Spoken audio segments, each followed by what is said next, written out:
குலசேகரப்பட்டினம் முத்தாரம்மன் கோவிலில் உண்டியல் காணிக்கை மூலம் 17,24,148 ரூபாய் வருவாய் கிடைத்துள்ளது.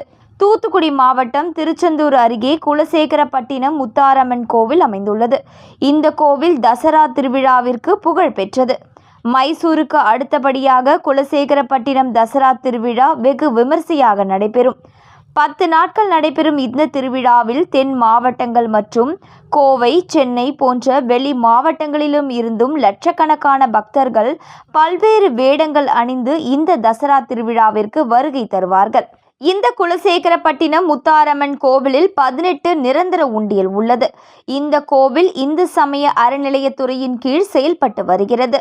இந்த கோவிலில் உள்ள இந்த 18 நிரந்தர உண்டியல்களும் மாதந்தோறும் எண்ணப்படும். இந்த நிலையில் கடந்த மாதம் 23ஆம் தேதி முதல் இந்த மாதம் 19ஆம் தேதி வரையிலான உண்டியல் காணிக்கைகளை எண்ணும் பணி இன்று நடந்தது.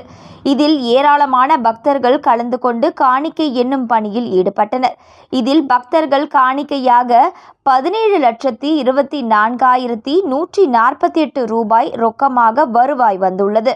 மேலும் தங்கம் 55 கிராமும், வெள்ளி 300 கிராமும், 600 மில்லியும் கிடைத்துள்ளது. மேலும் 3 வெளிநாட்டு கரன்சிகள் கிடைத்துள்ளது.